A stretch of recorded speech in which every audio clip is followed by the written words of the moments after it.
2 Coríntios capítulo 5, 2 Coríntios 5, 7. Porque vivemos pela fé e não pelo que vemos ou não por vista. Talvez em algumas versões, porque caminhamos pela fé e não pelo que vemos. Há um sujeito no meu Facebook, e eu já uma vez comentando aqui na igreja, que a gente tem amigos na nossa rede social que não são tão amigos assim. E essa semana ele postou um comentário, e quando eu li o comentário eu comecei a me perguntar, eu falei assim, eu conheço esse cara da onde? E eu não lembrei, já de repente até vou tirar da minha lista de amigos. E ele comentando uma situação de um jovem da igreja dele, ou a mãe era da igreja dele, uma situação trágica que eles estavam passando. Esse jovem estava dentro de um carro, junto com 4 pessoas, e esse carro foi alvo de tiros, de bandidos. Esse jovem tomou 3 tiros, 3 pessoas que estavam no carro morreram, e uma criança, um adolescente de 12 anos, tomou algumas coronhadas na cabeça. Essa pessoa, no Facebook, disse que, infelizmente, 3 dos que estavam no carro morreram, mas, milagre de Deus, aquele jovem ter sobrevivido, estar numa mesa de cirurgia para poder tirar as balas do corpo, e assim seria um milagre de Deus.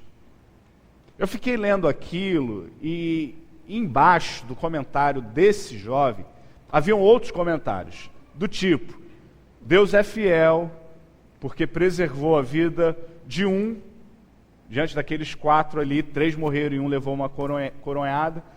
Deus é justo, Deus agiu poderosamente. Eu fiquei pensando, se de repente, os familiares daqueles 3 que morreram, por causa de um tiro, por causa de uma bala, como é que eles teriam a visão sobre Deus? Qual seria a percepção que eles teriam em relação a Deus? Na visão desse sujeito, na visão desse meu amigo, a fidelidade de Deus se baseava pelo fato de Deus ter preservado a saúde daquele que tomou 3 tiros e mesmo assim sobreviveu. Mas onde é que está a fidelidade de Deus diante daqueles que tomaram tiro e morreram? Onde é que está a justiça de Deus diante daqueles que levaram um tiro e não sobreviveram, mas morreram? Onde é que está a justiça de Deus diante daquele que tomou coronhada na cabeça, mas ele poderia dizer assim, Deus, eu não tenho por que receber uma coronhada na cabeça. Onde é que está a justiça de Deus? Pensando nisso, nesse comentário, nesse post que ele colocou no Face, eu pude perceber que a nossa visão sobre fé, ela se coaduna com a nossa visão da resposta de Deus. Tipo assim, eu estou enfermo, eu orei e Deus me sarou. Eu tenho uma grande fé. Eu tenho um Deus de milagres. Eu estou desempregado, eu orei, Deus abriu a porta, hoje eu estou empregado. Deus é fiel, Deus é justo, Deus é galardoador, Deus é uma bênção. A nossa visão de fé e a nossa percepção de fé, ela parece que se junta e se confunde com as respostas das nossas orações. Quando a gente ora e Deus, pela sua infinita graça e bondade, responde a nossa oração, parece que o nosso coração vibra e a gente acha que tem uma fé muito grande, porque afinal de contas, a fé move montanhas, isso é bíblico. Aí a gente às vezes pensa que por Deus não responder às nossas orações, a gente acha que talvez a nossa fé é pequena, ou talvez Deus está distante do nosso pedido e do nosso clamor. Lembro-me do texto de Charles Swindoll, naquele livro, aquela coleção que ele tem sobre os heróis da fé, que ele vai mencionar Paulo, e ele vai trazer uma oração interessante, de um sujeito que pedia e Deus sempre dava o contrário para ele. E aí eu trouxe essa oração para citar para vocês, como é que a gente caminha com fé, ou pela fé, como é que a gente caminha nessa dificuldade da vida, nessa questão de soberania, nessa questão de justiça de Deus, nessa questão de fé, nessa questão de resposta de Deus, como é que a gente caminha pela fé e não pelo que a gente vê. Aí Swindoll vai dizer nessa oração o seguinte: pedi forças a Deus para ter êxito, fui feito fraco, para que pudesse humildemente aprender a obedecer. Pedi saúde a Deus para fazer coisas maiores, foi-me dada a doença para fazer coisas melhores. Pedi riquezas para ser feliz, recebi pobreza para ser sábio. Pedi poder para receber o louvor dos homens, foi-me dada fraqueza para sentir necessidade de Deus. Pedi todas as coisas para gozar da vida, recebi vida para suportar todas as coisas. Não ganhei nada do que pedi. Pois é, quando isso se trata da gente, quando isso vem de encontro às nossas orações, ao nosso compartilhar de fé, quando a gente diz para uma mãe que está com um filho enfermo no hospital, você precisa ter fé, porque afinal de contas, quem tem fé ganha o mundo. Você precisa realmente dobrar os seus joelhos, porque a Bíblia diz que a gente deve pedir porque vai ser dado. Como é que a gente coaduna esse tipo de pensamento diante da maioria das vezes da realidade, que nem sempre a gente pede e recebe? Como é que a gente consegue encontrar harmonia nas nossas orações, que às vezes não são respondidas, e ainda assim a gente ter fé? Como é que a gente responde para aquela filha que ora tanto pela mãe ou pelo pai, pedindo que um dia eles entrem por essa porta e fiquem com a gente? E a gente diz assim: você precisa orar com mais fé, porque a sua fé não está movendo montanhas. Como é que a gente diz para o sujeito que toda segunda-feira ele distribui currículo para arrumar emprego, e a gente vira para ele e fala assim: ó, a sua fé está fraca, você precisa orar mais, você precisa interceder mais, você precisa subir um monte, você precisa fazer jejum, porque Deus não está ouvindo, porque o problema é seu.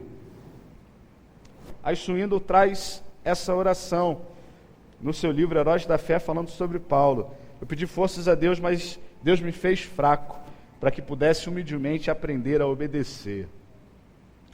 Há um livro do Yancey, Onde Deus Está Quando Chega a Dor, que ele vai dizer que na sua prateleira de livros que tratam sobre a dor, que tratam sobre os problemas humanos, ele vai dizer que ele consegue classificar em dois grupos. O primeiro grupo, de teólogos mais ortodoxos, de teólogos mais, digamos assim, que são base para nosso pensamento. Lutero, Calvino, Agostinho, gente que tinha uma mente avançada demais para a sua época.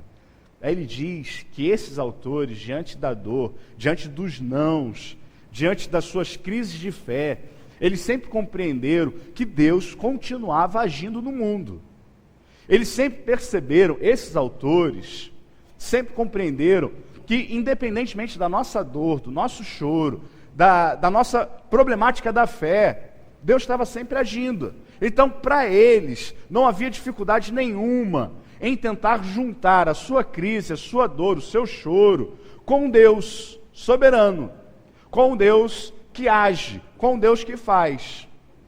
O problema se deu, e a Yancey vai retratar isso, no nosso meio, a partir do século XIX, com pensadores agnósticos e com até teólogos que começaram a fomentar a questão da prosperidade, que a gente acabou transformando Deus naquele sujeito que sempre tem alguma coisa para tirar da cartola e responder às nossas petições. E aí, por isso, sempre quando a gente passa por uma crise de fé, a gente passa por uma crise de identidade de Deus. Sempre quando a gente está vivendo dias de angústia, sempre quando a gente está vivendo dias em que a nossa fé às vezes balança de um lado para o outro, a gente pensa que Deus é esse. Talvez por causa dessa visão do século XIX, influenciada por pensadores do século XX também, em que a gente acha que o seguinte: Deus tem a sua obrigação, ou Deus tem como obrigação responder todos os nossos pedidos. E você vai dizer que ele prefere, diante da dor, tratar com esses teólogos antigos, porque eles conseguem visualizar na dor o agir e o mover de Deus. Mas esses teólogos mais contemporâneos e esses pensadores agnósticos do século XIX, Yancey vai dizer que eles distorcem a sua percepção sobre Deus. Olhar para esse texto é um texto que leva-nos a pensar sobre fé. Olhar para esse texto é um texto que leva a gente a refletir diante das dificuldades que você tem segunda, terça, quarta, quinta, sexta, sábado, e aí chega no domingo, você recebe o bálsamo de Deus, e aí começa a segunda de novo e vai. Olhar para esse texto é perceber como é que no deserto da vida, como é que no choro que teima em descer dos nossos olhos, é perceber como é que diante às vezes da incredulidade da vida, é como é que a gente consegue caminhar. Aí eu lembro do texto de Hebreus, eu vou voltar para o texto de Coríntios, mas vai comigo, lá em Hebreus, capítulo 11. Você sabe o que o texto de Hebreus 11 traz? Fala sobre a galeria dos heróis da fé, mas a gente não se atenta para o finalzinho desse texto. Hebreus 11, versículo 33 até o 40, diz assim, ou até o 39, estes, por meio da fé, venceram reinos, praticaram a justiça, alcançaram promessas, fecharam a boca de leões, apagaram a força do fogo, escaparam ao fio da espada, da fraqueza tiraram força, tornaram-se poderosos na guerra, puseram em fuga exércitos estrangeiros, algumas mulheres receberam pela ressurreição os seus mortos, alguns foram torturados e não aceitaram ser livrados para alcançar uma melhor ressurreição, e outros experimentaram zombaria, espancamentos, correntes e prisões. Versículo 37. Foram apedrejados e provados, cerrados ao meio, morreram ao fio da espada, andaram vestidos de peles de ovelhas e de cabras, necessitados, aflitos e maltratados. O mundo não era digno dessas pessoas. Andaram vagando por desertos e montes, por cavernas e buracos da terra. Preste atenção no 39 agora. E todos eles, embora recebendo bom testemunho pela fé, não obtiveram a promessa. E aí? Os caras cerrados ao meio, maltratados, perderam família, perderam tudo, mas não receberam a promessa. Gente que o texto diz que o mundo não era digno de recebê-los. Que crise! Já pensou você? Todo direitinho, foi o que mais deu dinheiro na campanha da fachada, dá seu dízimo direitinho, almoço você está sempre aí, EBD você chega às 8h15, participa do teologando, faz tudo direitinho. E você está clamando, está orando, está pedindo, e Deus não te responde. Como é que a gente caminha pela fé? Como é que a gente caminha por fé? Como é que a gente vive isso? Stott, não analisando esse texto de Coríntios, volta comigo lá em 2 Coríntios 5, mas analisando a questão da dor e da problemática humana, John Stott vai dizer que a gente sofre porque a gente está preso num corpo ou numa soma doente. E há em nós um desejo muito grande de trocar aquilo que é corruptível por algo incorruptível. Então esse é o primeiro sofrimento. John Stott vai dizer que o segundo sofrimento é que essa nossa natureza decaída, e ele vai chamar de sarx, que é o corpo do pecado, esse corpo do pecado, ele tem uma visão, ou ele produz comportamentos inadequados em relação à percepção de Deus. Por causa da nossa natureza decaída, diante do nosso sofrimento, diante da nossa dor, diante das nossas crises de fé, a gente tem uma visão de Deus que é distorcida sobre verdadeiramente quem é Deus. A gente acha que por causa da nossa natureza decaída, que Deus tem a obrigação da gente orar e Ele responder aquilo que a gente quer.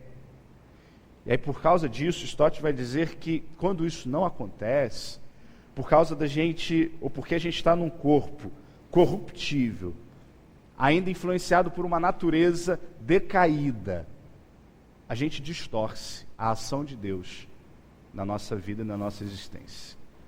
Aí aquele sujeito, que está desempregado, porque ele habita num corpo corruptível, que ele tem que correr atrás de dinheiro para poder se sustentar, para poder se alimentar. Ele clama por um emprego, ele clama por uma porta, ele clama para que Deus o abençoe. E por causa da sua natureza decaída, se Deus não responde direto, ele diz assim: Deus não está ouvindo o meu clamor. Aí a gente vira para esse sujeito e fala assim: olha, você tem que orar mais. Paulo, nesse texto, vai elucidar para a gente como é que a gente resolve esse problema do soma, do corpo corruptível, que habita numa natureza decaída, para a gente caminhar pela fé. Paulo, se você puder olhar o versículo 8, o versículo 9, ele diz assim: assim, estamos confiantes e preferimos estar ausentes do corpo e presentes com o Senhor. Versículo 8 e versículo 9. Por isso também nos esforçamos para agradá-lo, quer no corpo, quer fora dele. Qual é a perspectiva de Paulo para caminhar pela fé? Pastor, Paulo está bem de vida, Paulo está tranquilo. Não está. Já expliquei já algumas vezes, e aí não vou delongar muito sobre o contexto da carta, das duas cartas à igreja em Corinto, sabe, mas vá comigo no capítulo 4 dessa segunda carta, versículo 8 e versículo 9. Paulo escreve assim, 2 Coríntios 4, 8 e 9. Nós sofremos pressões de todos os lados, mas nós não estamos arrasados. Nós ficamos perplexos, mas não ficamos desesperados. Nós somos perseguidos, mas não ficamos desamparados. Somos abatidos, mas não ficamos ou não somos destruídos. Pula agora para o versículo 16. 2 Coríntios 4, 16. Ainda que o nosso exterior, talvez esteja assim, ainda que o nosso homem exterior, ou talvez ainda que a nossa carne esteja se desgastando, o nosso interior está sendo renovado todos os dias. Pois nossa tribulação, leve e passageira, produz para nós uma glória incomparável de valor eterno. Pois não fixamos o olhar nas coisas visíveis, mas naquelas que não se veem. Pois as visíveis são temporais, ao passo que as que não se veem são o quê? Eternos. Como é que Paulo caminha pela fé, de fé em fé, por fé? Mudança de perspectiva. Ele sabia que habitava num corpo corruptível, mas ele sabia que dentro desse corpo habitava um Deus incorruptível e que poderia sustentá-lo. Por isso ele fala assim: olha, eu quero agradar ao Senhor tanto no corpo quanto fora do corpo. A minha perspectiva de vida, o meu caminhar pela fé, é caminhar com Cristo. Se você olhar o texto, o capítulo 4 e o capítulo 5 de 2 Coríntios, Paulo faz, não uma, não duas, mas várias vezes, menções à pessoa de Cristo. Viver pela fé, para Paulo, ou viver de fé em fé, ou caminhar com fé, para Paulo significava o seguinte: eu preciso caminhar com Cristo. Eu preciso desenvolver a minha vida com Cristo. Isso é caminhar com fé. Porque se a gente for pensar a estrutura, ou talvez o contexto de Paulo, ou as vistas de Paulo, era impossível ele dizer isso. O cara que no capítulo anterior fala assim: olha, eu sofro pressão, eu fico perplexo, eu sou perseguido, eu sou abatido, o meu corpo exterior está sendo desgastado, eu estou passando por tormentas, eu estou passando por confrontos, eu estou sendo humilhado.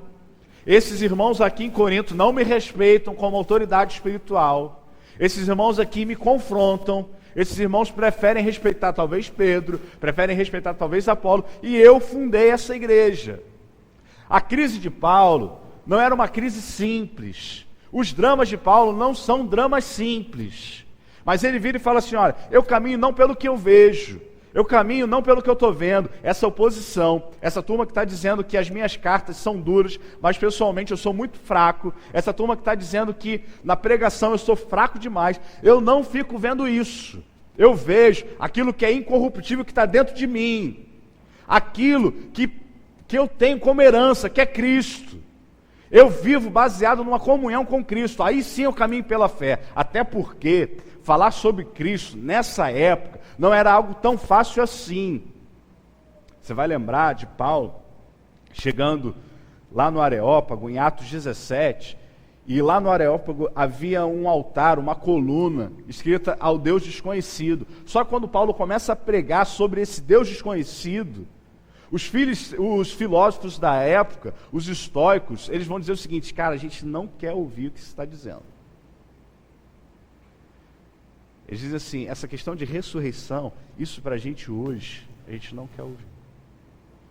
Então pregar um Cristo ressurreto, um Cristo que morreu numa cruz, que era escândalo e loucura para aquela turma toda, era viver pela fé. Era muito mais fácil Paulo olhar para os seus adversários, era muito mais fácil Paulo olhar para as suas dificuldades, para as suas prisões, para os seus açoites, mas ele fala assim, não, eu quero olhar diferente, eu quero olhar para Cristo. E com Cristo eu sigo de fé em fé. E com Cristo eu vou avante. Porque ainda que eu tenha um corpo corruptível, ainda que eu tenha uma natureza decaída, o Cristo que habita em mim, o selo do Espírito Santo que está no meu coração, me faz caminhar de fé em fé. E aí ele escolhe isso. Ele opta por isso. A grande questão da gente é que a gente até fala que quer caminhar de fé em fé, ou pela fé. Mas geralmente os nossos olhos estão presos nas nossas dificuldades e nos nossos problemas. Geralmente os nossos olhos estão presos nas nossas angústias, nos nossos pedidos de oração. Geralmente os nossos olhos estão presos nas nossas enfermidades, nas nossas ansiedades. E Paulo, para ele, caminhar pela fé é olhar para Cristo, o autor e consumador da sua própria fé. Então, meu irmão, minha irmã, o que eu quero dizer para você nessa manhã é que se a gente ficar com os olhos atentos nos obstáculos, se a gente ficar com os olhos atentos nas adversidades, se a gente ficar com os olhos atentos em tudo aquilo que nos cerca, a gente não consegue crescer. Agora, se a gente olhar para Cristo, aquele que é o autor e consumador da nossa fé, aquele que morreu na cruz por cada um de nós, a gente caminha e caminha sobre as águas, ainda que a resposta dele seja o não, mas a gente vai caminhando de fé em fé, porque a gente sabe que o que ele tem preparado para a gente é o melhor. Por isso, caminhe junto com ele, não caminhe de longe, como Pedro fez e por isso o negou, segundo alguns teólogos. Caminhe lado a lado. Isso é caminhar de fé em fé. Fecho a reflexão de hoje citando uma música que tem como título Anjos, que ela diz assim: para quem tem fé, a vida nunca tem fim. Para quem tem fé em Cristo, a vida nunca tem fim. Tem sempre um recomeço, tem sempre uma nova história e tem sempre algo maravilhoso vindo da parte de Deus.